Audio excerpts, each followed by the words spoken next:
Whatever role you play, whatever level you reach, whether you take the lead, the responsibility, the training, the corners, the kids to the game, or the nets down at the end, the game remains the same.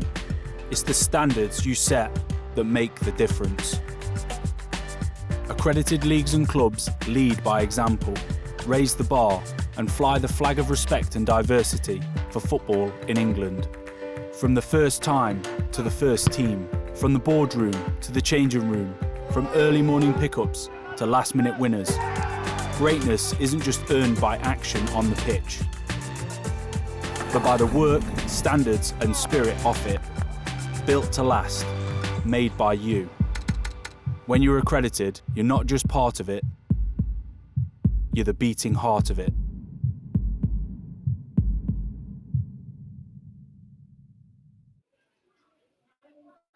Hello and a very warm welcome to our first Extra Time webinar of 2022. My name is Charlotte Richardson and I'm delighted to be joined this evening by my In The Box co-host Tom Lee and some very special guests to present to you a webinar all about a vision for your community football.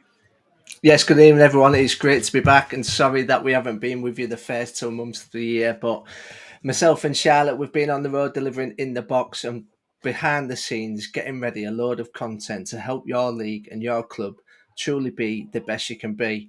Now, it wasn't planned on the agenda, but I'm going to do a little bit of a hijack before we introduce our 2 guests this evening. And the reason I want to do it is that it's been a huge week in football. We've had International Women's Day, and then as part of the Let's Girl Play campaign, we had over 94,000 girls participate in some form of football activity up and down the country yesterday. And the reason I want to hijack it and just bring some highlight to it is that the women involved in the game now truly are breaking the glass ceilings for our future game changers. And it's people like Debbie Hewitt, that's the new chair at the FA, Edeline John, Alice Kempsey. I'm really conscious that I've started to name a list of women involved in the game, and there's always some that you potentially miss off, but I'm going to attempt it anyway. The late and great Julie Chipchase from FA Education, who was a trailblazer of her time. Close friends of mine like Suey Smith, Sam Griff. Then we've got Sarah Griffiths, Wendy Booth, that was part of our Grassroots Football Awards. People like Kelly Williams from Sporting Calcio we spoke to on In The Box as part of last season. Katrina Carrasca, who's part of the team internally that supports us behind the scenes with so much hard work. And then a part of the club consultancy programme, we have the likes of Wendy Booth, Laura Smith, Sophie Cope. And then I'm going to try and embarrass her a little bit. We've got the one and only Charlotte Richardson. Charlotte has been a trailblazer and done some absolutely unbelievable work. And if you want to know more about Charlotte, Charlton, who she does a lot of work for, on International Women's Day, wrote a blog about the work that Charlotte's done within the game. And it's thanks to people like Charlotte and all those that I've named and many, many people that I've missed off that truly will help the likes of me raise my daughter into a space where there will be no glass ceilings, but just sky being the limit. So huge thanks to Charlotte and to everybody that I named there and everybody else involved in the game. But without no further ado, this evening is about identity and creating that vision for your football community, of which in the future and now, the women and girls game and the disability game will be a huge part of it. So from the Fan Experience Company, we have got Mark Bradley. And from Lewes FC, we have got Stuart Fuller. Welcome both Mark and Stuart to the Extra Time webinars. Hi Tom, nice to see you both. Good evening, guys. Hope you well. It's a pleasure to have you both here. And Tom, thank you so much for those kind words. And yeah, you're right. You did manage to sneak them onto the agenda without telling me. But I'm sure there will be lots of people on the call that agree with that sentiment, because of course it is all about community, isn't it? It's about football reflecting people and being way more than just what goes on 90 minutes or maybe on a Saturday afternoon or a Sunday morning. And I can't wait to delve into this subject with you both in more detail. Stuart, I'm a big fan of what you're doing at your football club. And Mark, you and I have worked together for a number of years now. And I know that you're going to have so many amazing examples, but also practical tips for those joining us. So I guess we should really start at the beginning with what do we mean by identity? And Mark, I'll start with you to kind of delve into that for us, please. Yeah, it's a good question, because in the context of football, when anyone asks about a club's identity, you think of football-related achievements. You might think of the badge. You might think of the kit, the colours. It's for some clubs that's really important, and that's kind of key to their identity. But actually, for me, it's a bigger question. It's the question of, what is the point? Why does your club exist? What is it trying to do? And I think, as we'll develop through this evening, we'll develop that idea in terms of, how can a club grow? How can it attract more people? How can it diversify its community? How can it extend its reach? And in fact, how can it even use social media to generate interest, not just from this country, from abroad? And it's all about answering that question. Just, what is the point? Why? If your club wasn't there, what would we lose? Stuart? You can tell us a bit about Lewes FC for those on the call that might not be too familiar. When did you ask yourselves that question, and tell us about where it led you to? Yeah, so I can go back to 2009, 2010. At the time, Lewes was just we really just had a men's football team, and the club had spent way beyond its means to chase a dream to get to the conference, or the National League now, so Step 5. It had got there, but basically it had bankrupted itself. So there was one season in Step 5 where the club had to field 17, 18-year-olds because there was no money. 2 years later, there was a couple of winding up orders, and the club was on the brink of going out of existence. We looked at different models, and we decided to become a community club, so fan ownership. And the 6 people that took the club into community ownership had no background in football at all. They all lived in Lewes, or around Lewes, but they had no background. And their mantra was, we don't want to be we don't want to be the same as every other football club, because every other football club is having the same problems, having the same struggles. You're living from hand to mouth. So over the course of a couple of years, we realized that identity was key. So we wanted to stand out. And the reason why we wanted to stand out is because come 3 o'clock on a Saturday, you're not competing as a football club. You're not just trying to get fans through the door from other clubs. You compete with the cinema. You compete with the shops. You compete with people having family time. So you have to create an identity for your club that makes people want to come, and almost think about their visit as, I had a fantastic afternoon at Lewes. It was only ruined by 90 minutes of football. So we tried to take the football initially and park it to one side and develop that identity, develop that experience. And now, 12 years down the line, we're now focusing on the football side. And because we're ready to sort of move forward, but it's all down to that base, that structure, the infrastructure we put in place, and the way in which we've approached trying to grow an identity. The pitch. So if you sort of try to develop an identity around winning within them 90 minutes, then you're going to fail quite quickly. And Mark, to bring you back in, can you lead us with what's the point? What is the real point of having an identity? Some of what we heard from Stuart there is you're competing with other things in that space. But if we was to drill right down into it, what's the point in having one? Well, I think it differentiates you, which is a word you'll hear from industry when they talk about brand, because you might have several products out there. They're all the same thing. What makes them different is something quite intangible called brand. It's how each of them makes you feel. And I think in football, we're in this strange situation where we all know, those of us who follow a team and love a team, we associate all sorts of things with it that actually go well beyond the football. It could be to do with family, it could be to do with with work, with background, with all sorts of things. And yet football as an industry doesn't make as much of that as it would do if it was in fact a brand selling a product. So I think that's what it's principally about. It's about identifying what is it that makes you different and unique from every other club. It's a big question, and there's lots of different ways of answering it. But as Stuart said, when it comes down to the football alone, if you're not good at football, and I'm a Sunderland supporter, so my team isn't very good at football, you got to ask the question, well, what else have we got?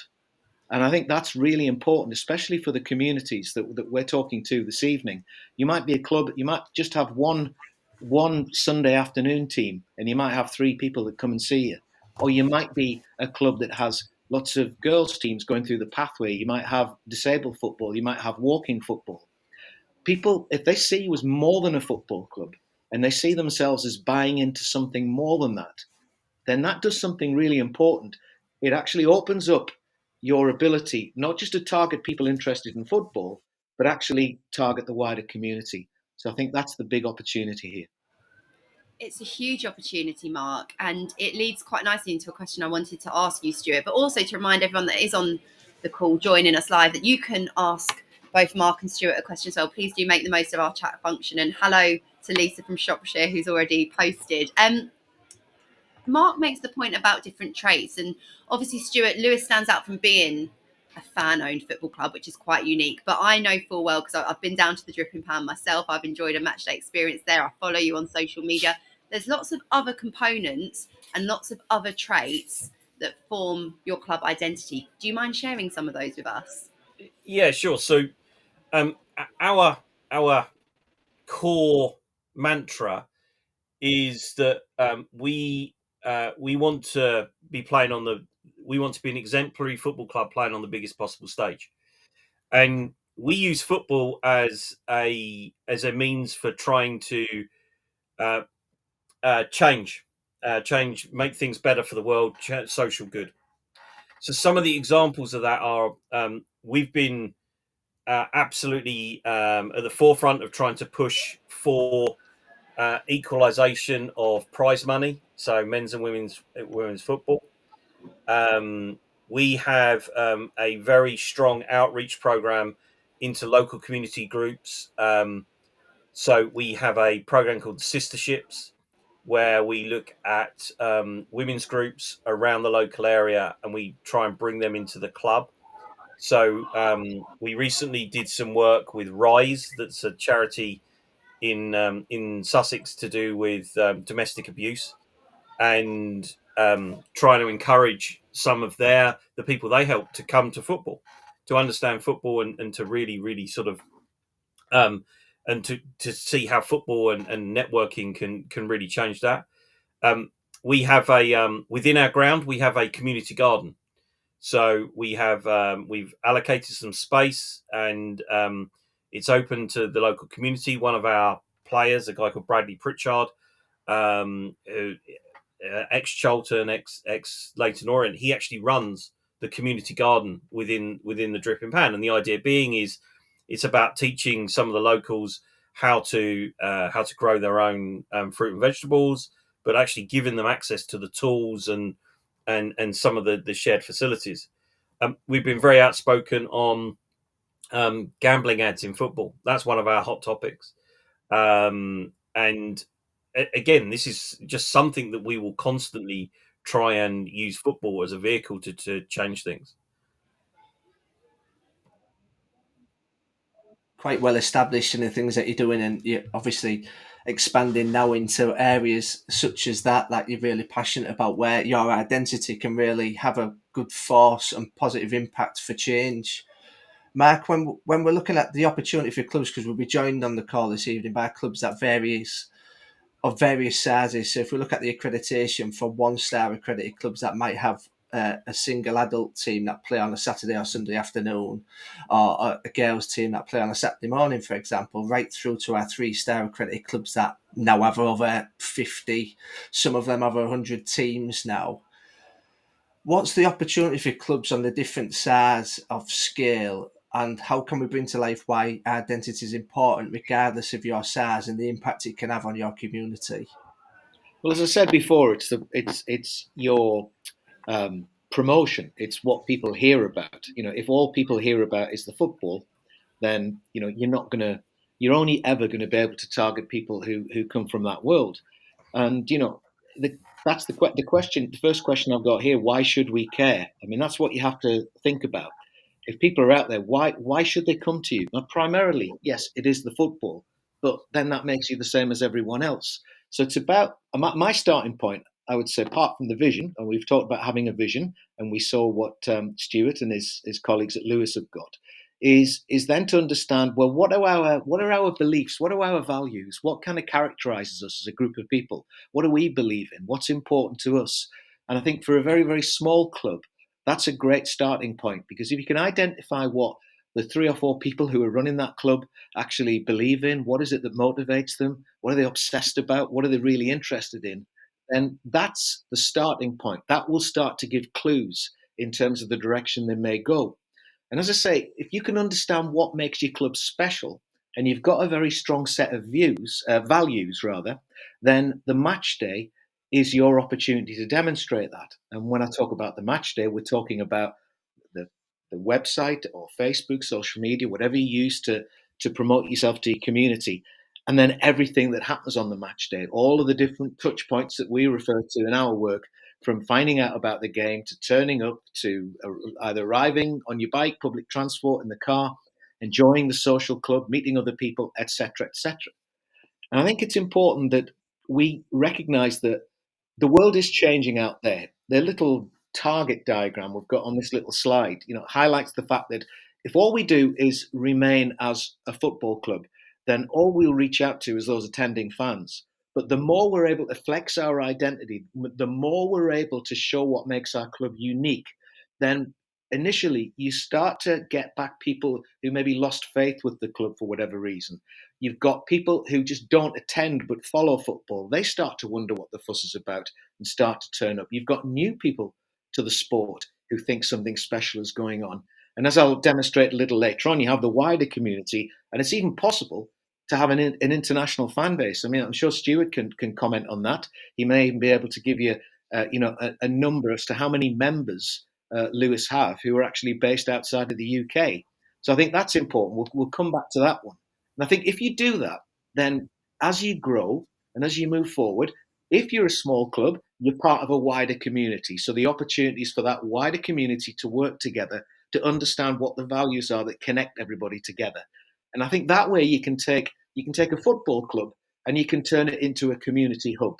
And there's an example we'll show a little later about something that Wendy Newey did down at the Neem Valley Community Centre, which is, they don't come much smaller in terms of clubs, and yet what they've done is arguably revolutionary, and clubs of any size could be doing it. And then you actually go from promoting more than a match, but an experience. And as I said before, what this does all of the time, it extends your physical reach so you can get more people coming down to the game, but it also kind of extends your intangible reach. So you might have people that are in different parts of the country or different parts of the world. They can't actually come and support your club in person, but they will take opportunities to be advocates of your club. And if you've got anything like membership, for example, that you can sell, they'll want to pick that up. So these are all opportunities, from the very smallest club to the ones that are further up the pyramid, those accredited clubs, 3-star accredited clubs that are pushing on. I think asking yourselves these questions will give you a good platform to start with.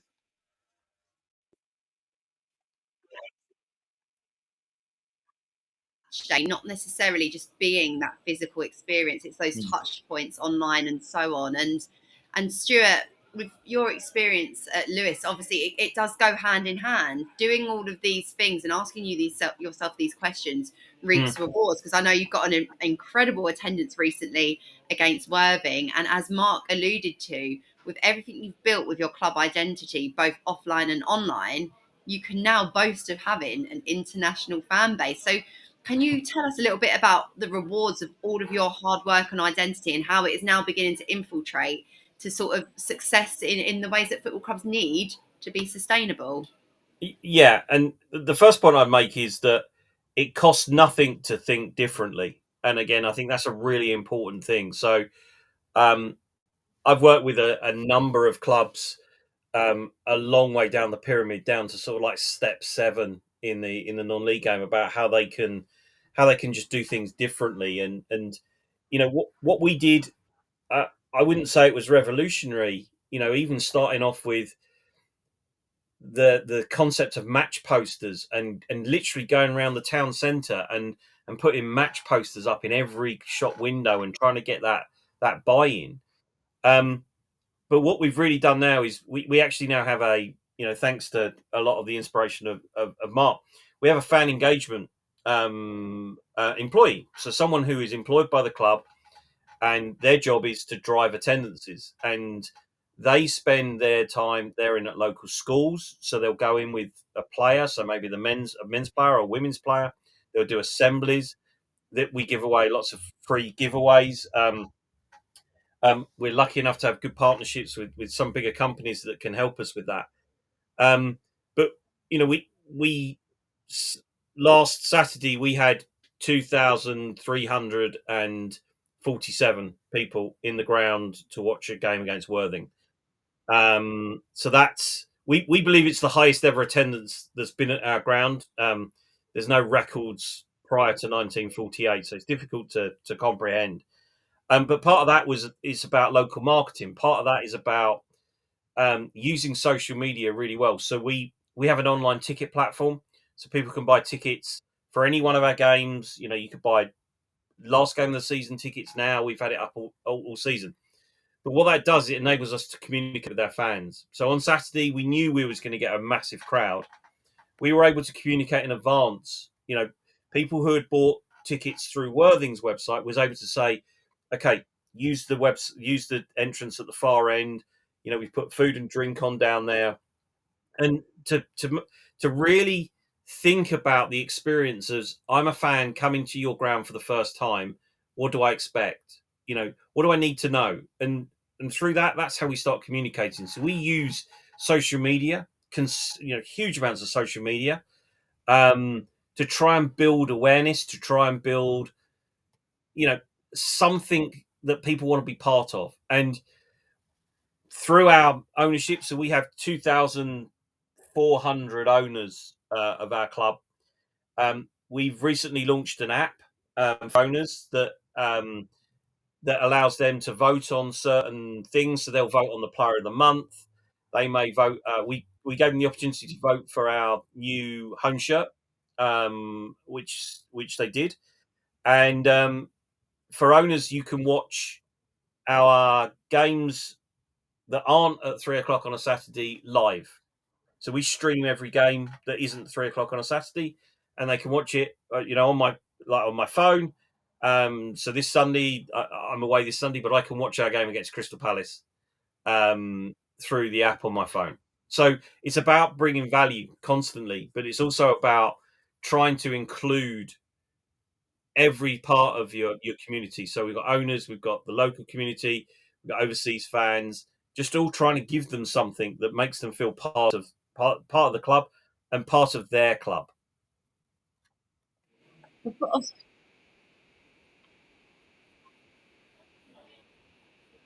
Engage with them effectively.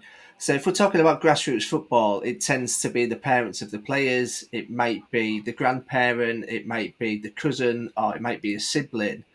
If we was to give any top tips to a grassroots football club that might want to get started in being able to effectively communicate their identity, what would we say to them?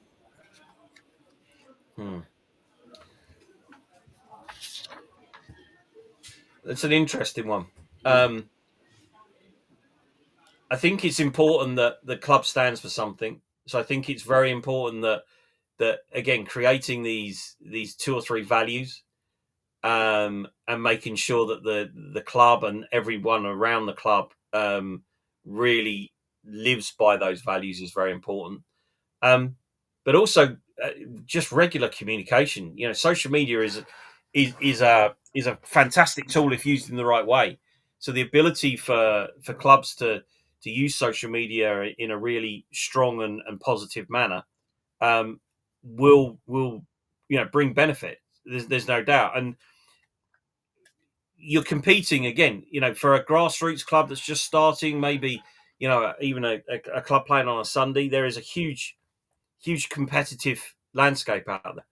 So being prepared to do something different is really important, and creating that identity is something that won't happen overnight. It takes time, but it's about being true to your values and true to what you believe in, and that's the way in which you start growing, by just being relevant and being genuine.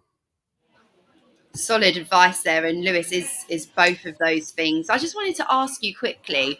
We've touched upon the work that Lewis does in the community, the societal changes as well, but you mentioned having big commercial partners, and I think that is an important point to make as well, because by being a little bit different, by thinking outside of the box, in turn, you then attract those larger partners. And I know you've done some fantastic work this season, high profile work, unique work, not stuff that I'm sure EFL and Premier League clubs might be a little bit jealous of, with Lyle and Scott amongst others. Yeah. And yes, that is the proper big aspirational stuff. But what you've shown at your football club is by having that really core identity, you can attract big players to boost your own profile. Yeah. I mean, you end up kissing a lot of frogs along the way, but you do find companies that are genuinely aligned to the values you have, and as long as you're very clear, you're upholding those values, then there are organisations out there that will want to partner. But it is also important as well that you have to be proactive, and you have to go out and you have to try and open some of these doors for yourself, and that's tough. And certainly our journey along the way has taken us a long time to get to a point where we now have resources that enable us to do that. And it's previous to that, it really was, somebody just being able to spend an hour a week trying to do this. But there are organisations out there that are just will align to football clubs. And again, it's just about having that set of values and the integrity and standing by what you want to do. And then you get a good commercial partner on board, and they can really help you. As you mentioned, Charlotte, with Lyle and Scott. Lyle and Scott were very keen to change their image. They're a traditional men's golfing brand. Also had some element of sort of like the casual scene as well, and they saw what we were trying to do with equality, and they felt that was a really good message to get behind. So that's how we started with them. And you mentioned resources there, Stuart, and it's just worthwhile saying for people listening in, we've got a lot of resources and guidance on how to get started with a lot of this on our League and Club YouTube hub. And what we'll have launching over the summer as well is an online community where conversations like this can continue to grow and happen. And Mark, I want to bring you back in because I think it's worthwhile saying that these clubs, in terms of knowing their value and being confident in being able to demonstrate their identity across those opportunities, such as social media, website, even if it's going out into the local community and putting that poster up, we're seeing a real step change in the landscape in terms of obviously local authorities and government starting to obviously water down their services, if you like, within them spaces. And there's a real opportunity if clubs, regardless of size, start to step up and demonstrate why they exist and what they're about through their identity. There'll be opportunities to be had, such as sponsorships. And here in Lyle and Scott there, a lot of people might think, God, that's a big brand. We can't go after that. But the opportunity for funding and sponsorship is probably at its highest because of what's happening centrally. I think that's certainly the case, and I think the challenge for us, regardless of the size of our club, is to develop that profile that makes us stand out for a particular reason. Because otherwise, these prospective partners are not going to find us. I think it's worth also saying that the pandemic, putting the pandemic to one side, which is obviously affected attendance of older members of the community.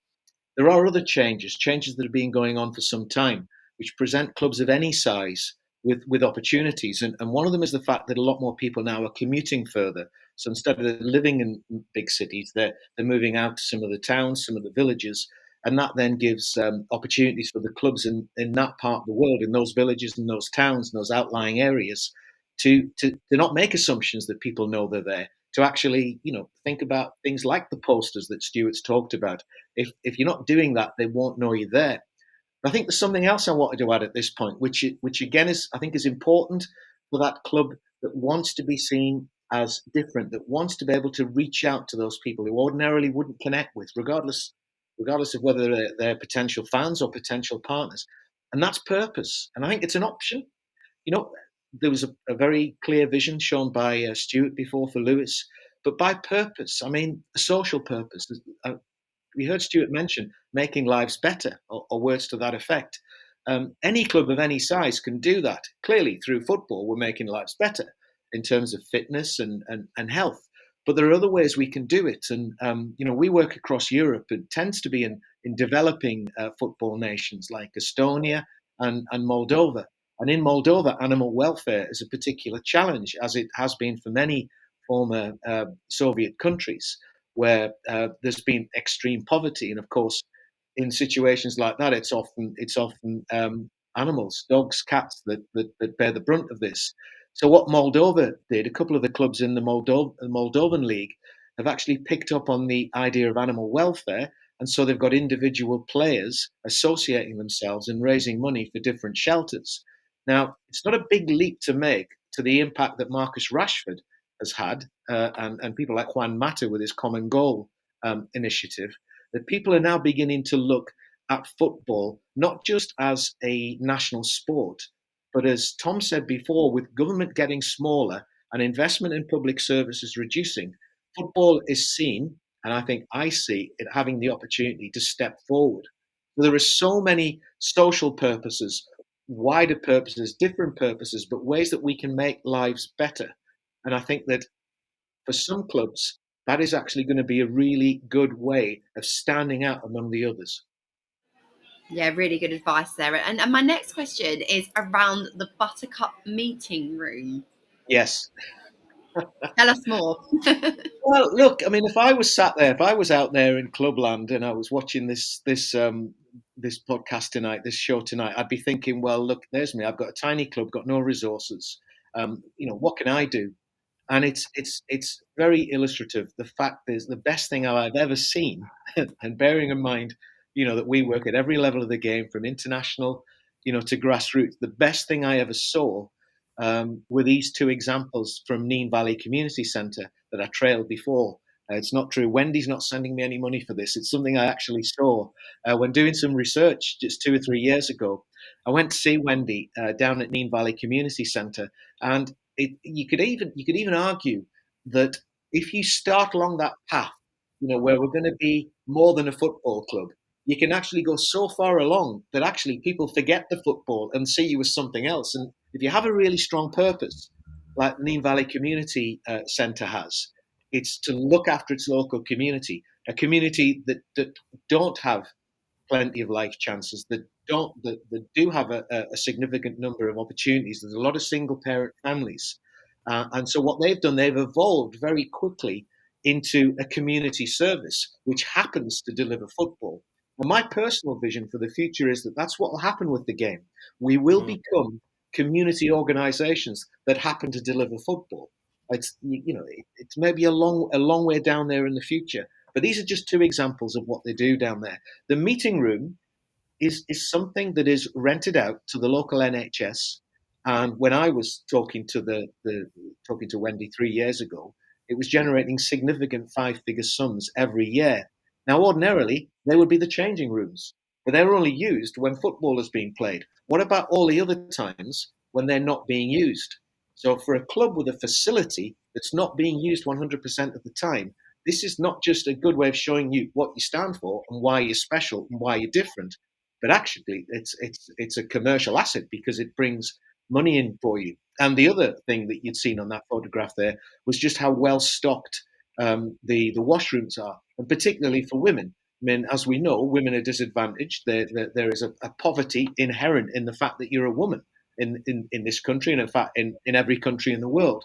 So this is what the actual washrooms look like for the women at Neen Valley Community Centre. Not only do they meet the needs of a community with very little money, but what they actually say is, we care for you. We know what you need. We know this isn't something that's easy for a lot of you to afford, so we're providing it for you. And you look at the cost of these two things on that photograph. They're not something that's out of the reach of many clubs. No, I love it. And I've been to visit Neen Valley community as well. And it is absolutely incredible. And it goes back to the point that Stuart made earlier about thinking outside the box. And when you do own your own facility, not everyone has that luxury. And I'm sure there will be volunteers on the call that don't. But when you do, making the absolute most of that. And Stuart, I'll turn to you again, because Lewes have thought outside of the box for many seasons now, and in terms of the dripping pan, there are so many different elements of the fan experience, and I don't think it's mercenary. It's just it's part and parcel of being a football club. You've got to make money at the end of the day. Can you give us some examples of how, again, you incorporated your identity and your values to think of some income generating ideas? Well, I'll give you one that's not income generating, but we saw it as something relatively unique. So we have a mother's nursing room in the ground on a match day that isn't a toilet. It's actually a room within what we call our border cabin, which is a porter cabin converted into a boardroom. And we've partitioned it off. So there's a room at the end, which is set up so that any nursing mothers can use it on a match day. But it allows them to watch the game still.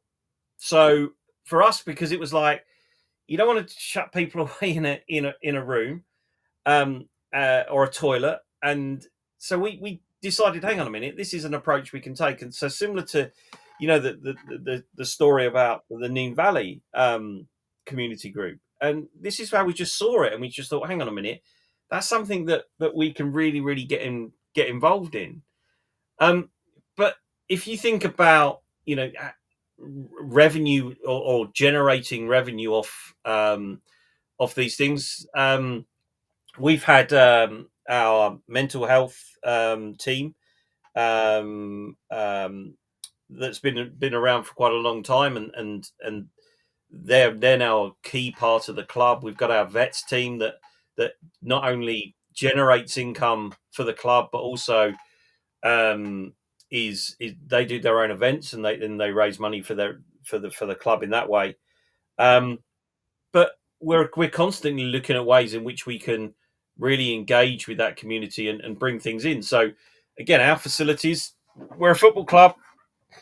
We play, if we're lucky, we play one home game on our pitch every 2 weeks or every 10 days. But our facilities are quite good. We've got quite a big bar area. It's an attractive place. Lewes is a good place to come and visit. So we run training sessions. So we did some training with the Sussex Fire and Rescue team leaders. So we created our own syllabus, and we hosted the events down at the Dripping Pan, and we brought football into it. So we brought football, and we got our management team and our team captains involved to understand how some of the lessons and how you lead in football is also some of the lessons you could take into your job. And obviously, we're renting out our facilities at a time when they're just dormant. And the great thing about that is that you introduce these people to the club who've probably never been to the club. They see it, they see its quirkiness, they see its uniqueness. They come back and watch a game, and then perhaps they become an owner. And then all of a sudden, you've got someone that you can start bringing along that path of becoming more and more involved in the club. I love that. It's that journey. It's all about that journey, that initial touch point, and diversifying your different means, even though you are just a football club initially, but dispersing that out into the community. And it comes back, Mark, to that point about a USP, and you have travelled the country, you've been to several grounds and so on. Before we move back to Stuart taking us through the story at Lewes FC, I just wondered, have you got any more examples of some really good practice of clubs, from the simple to perhaps the more wacky, that have really nailed that concept of a USP? I have to say, it's not something that every club does. I think one good question to ask is, what do other clubs think of you? And that could be other players that come to play your team. If you're a smaller club, it could be parents of kids who come to your club. It could be anyone who uses your club. But I think that's interesting because it's often very difficult ourselves to look objectively at ourselves. We see it, we do what we do, but it's interesting. And I think also, if you look at the wider football world, if we move up into the world of elite professional football, it's very interesting that if you were to say what makes a particular club unique, the answer to that question for the vast majority of professional clubs is football related. There are probably only two or three. You maybe think of, Barcelona being more than a club, Liverpool, You'll Never Walk Alone. Newcastle, I guess, black and white stands out a lot. But actually in football, the term is really underused. So there's not a lot out there, obviously Lewes aside, to show people where to go. So I think with USP, the first thing is to understand naturally what do you think you are. But then some of the things you can do, the first thing is a survey, get feedback. Absolutely the number one thing. And I don't just mean from other clubs and from other people, but from people who are going to your games. It doesn't necessarily have to be complex. If there are only 5 or 10 people coming to the game, you can ask them, why are they here? And if they're all brothers or sisters or wives or husbands or boyfriends or girlfriends, then you know why they're there. So trying to understand what people think is the first step. And I think that's something that you can do that's really important. I mean, you talked about crazy things. There's a club in Sweden, Charlotte, where the owner, it's a club in northern Sweden, and the owner, the woman who runs the club, which is of course really important of this week and all weeks, there is a day where she hugs every fan, where she's there at the front of the stadium and she hugs every fan. And so people know that because it's unique. Nobody else does that. They're a great way of doing it. I know up there I remember learning all about Hockendo, I think, in Northampton, Wellingborough, that part of the world. Using local food. Is it oatcakes up in Staffordshire? Little things like that. They can be a way of at least showing your local identity. Harvey's Ale down on the south coast. But things like that can make a difference. It doesn't have to be particularly quirky. It can be something as simple as that. But always start with feedback. You need to know where you are, where you are now, before you're able to know where you can go next.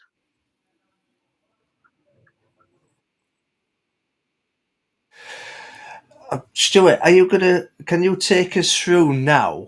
And I know it's going to be a few slides, but there's always a level of detail behind the outward facing stuff. So obviously if we went to Lewes FC website now, it looks absolutely fantastic. We could see all the images across social media, but there's always needs to be a strategy that underpins the work that goes on behind the scenes. So would you be kind enough just to take us through the few slides that we've got here?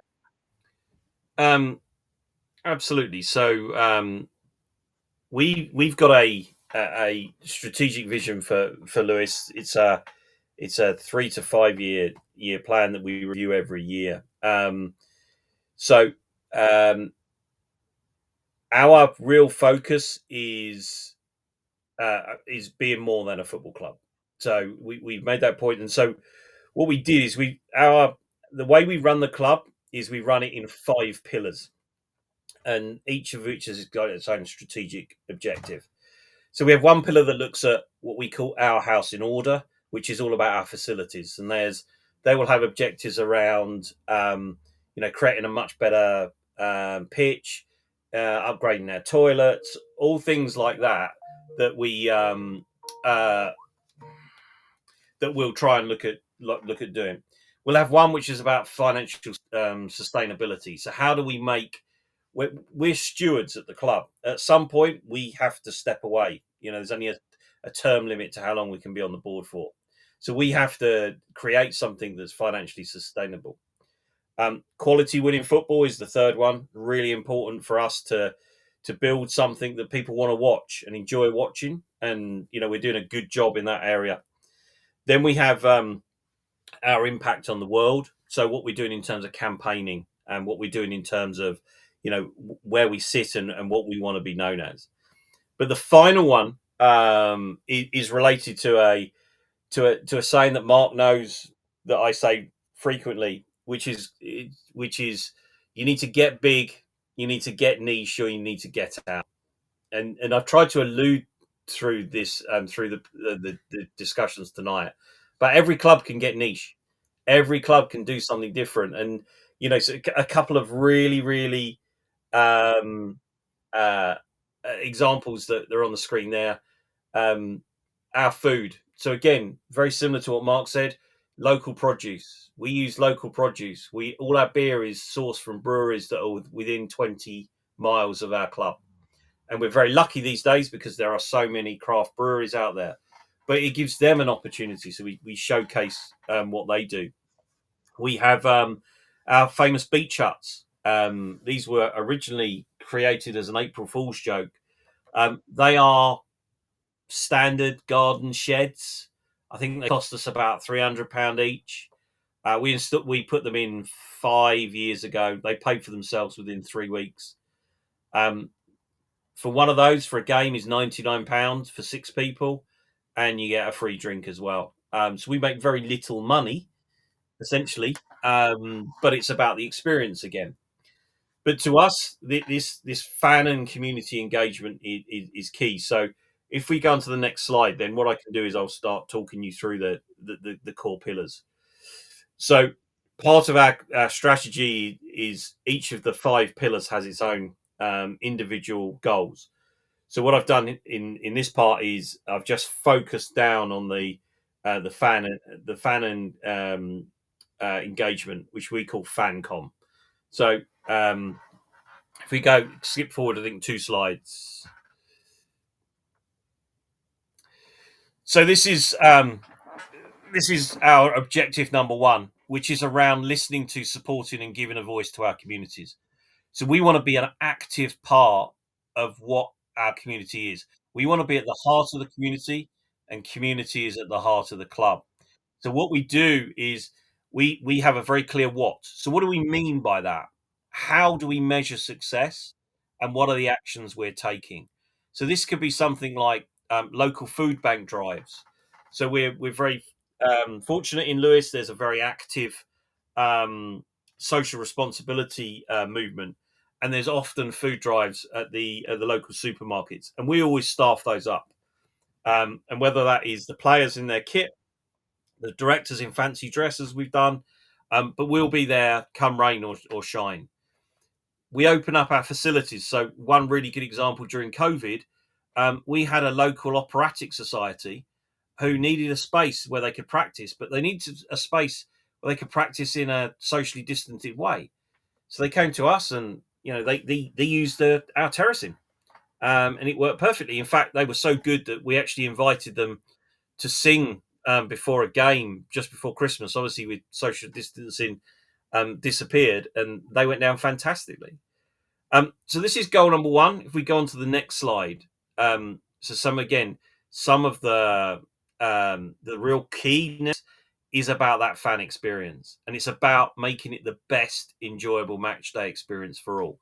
Now, again, I don't think this is a club of different sizes can be successful in this area.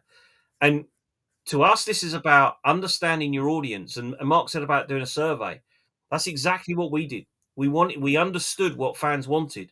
We understood what a family wanted when they came to watch a game of ours. They wanted, safe environment. They want to be able to be around, to stand somewhere where they're not going to get fans shouting abusive songs and things like that. So we listened to them. And again, we've put down the what, the how, the actions, and how do we know we're being successful?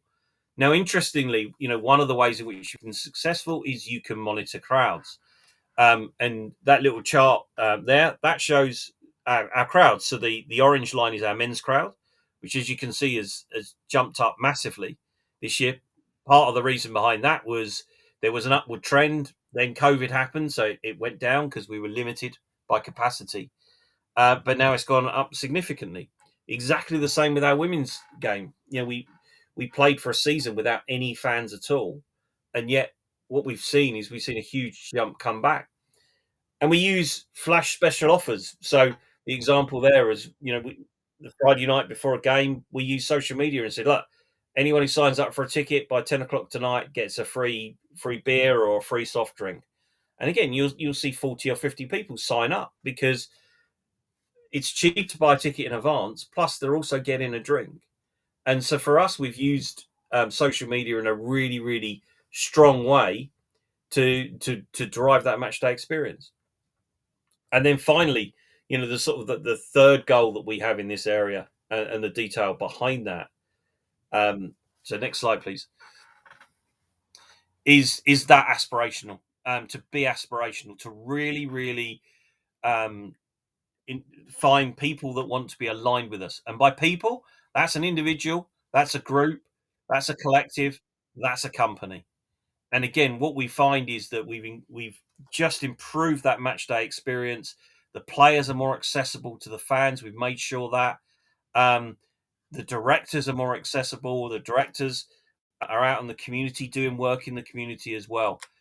We want to be seen as, as a club of choice because we want to attract the best players, the best managers, and we can do that by the stuff we do on the pitch and the stuff we do off the pitch. So that to us is really important. So this fan and community engagement pillar is a three-part attack really that looks at the facilities, what goes on the pitch, and what goes on in your local community. Stuart, that's absolutely fantastic. Thank you for being so generous with that insight and, sharing all your secrets with us. We really do appreciate it because I can see on the chat function already, Lisa's made a point of, I really like using, like the idea of using local. We're a grassroots club and keen to use local businesses. And I think it does generate good business karma. And similarly as well, April said, as a league, we're looking to make our finals day a real family fun event. And I think already we're seeing people taking that idea of just focusing on that end user and who that is and what they want delivered to them. Do please use the chat function to pop any questions you have for Stuart and Mark. We've got one more topic we're going to delve into with Mark quickly, and then we will pose your questions to the guys as well. So please make the most of the opportunity to speak to these two guys with all of their knowledge and experience. And so, Mark, let's move on to the sort of final section about what could all of this look like in practice. And we've spoken about 3 specific areas around awareness, communication, fan experience, which, echoes exactly what Stuart was talking about. So, talk us through it from your experience with your expertise.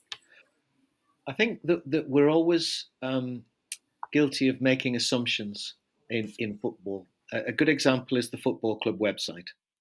For most people, a football club website is designed for people who already know the information that's on there.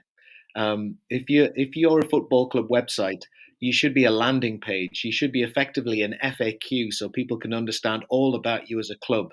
If I was designing a website for a club here, however small the club, it would say first and foremost, this is who we are, this is why we exist, and this is what we stand for. These are our values.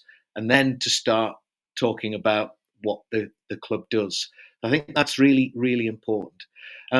I've got this little kind of diagram here is just to show how far you can take it. So I'll come back to that. I think most clubs are that kind of anonymous green and white badge at the bottom. That's not meant to be any particular. It's not like a side swipe, Lad Spartans or anything. It's not meant to be a club at all. It's the standard club where you can't really perceive the identity. You'll hear the club owner or the chief executive talking about shared values when they sign another commercial partner, but actually the fans never know what those values are. And arguably in football, particularly at the top end of the game, fans know what clubs' values are, but the owners don't. And that's a challenge for another day. But I think it needs to be clear to everyone that you are different, what it is that you're different. So that's that first point about making you use the website, for example, to do that and use social media to tell stories. That will also help with getting you more awareness because local radio stations, any media organization, any newspaper will be interested in something out of the ordinary. So that's really important. If you can take your values forward into something, whatever it happens to be, whatever social purpose you're interested in, then that's going to get a lot more interest from the media.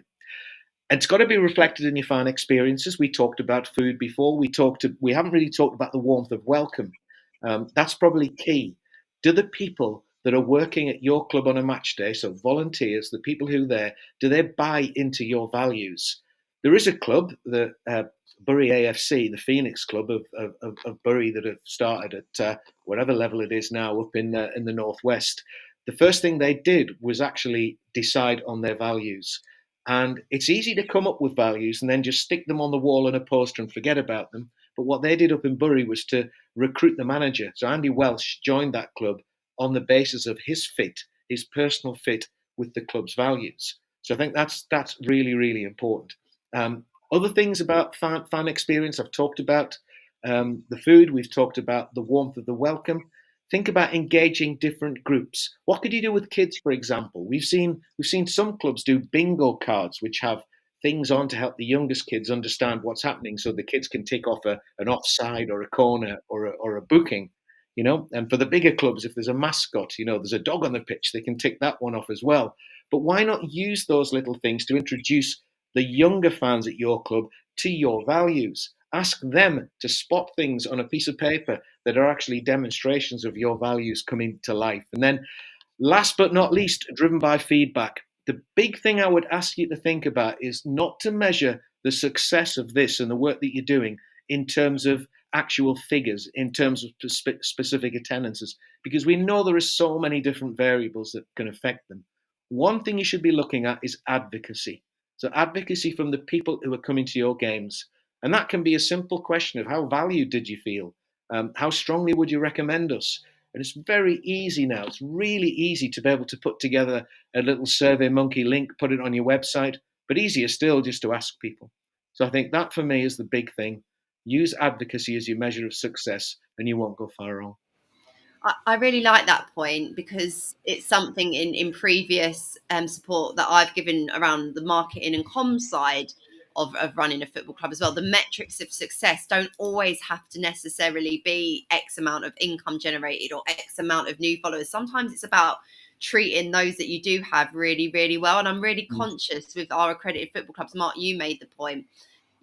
People are at different stages of their journey, and there will be some that have 100 teams and a 3-star accredited clubs. There will be others that are smaller and maybe more bespoke, but there's absolutely no harm in that. I think when you know what you want to be, just do that really, really well. And I always say that when it comes to social media, and people feel the need to be on absolutely every platform, but don't spread yourself too thin, especially when you're a volunteer. Just focus on what you do really, really well. And I think Stuart has given us countless examples of how Lewes had managed to do that. And, just like that, in the blink of an eye, an hour has gone by so quickly. And I just want to signpost people to a couple of websites, and that is the fanexperienceco.com, which is Mark's website. Do go there, there's some amazing blogs, and follow Mark on social media as well.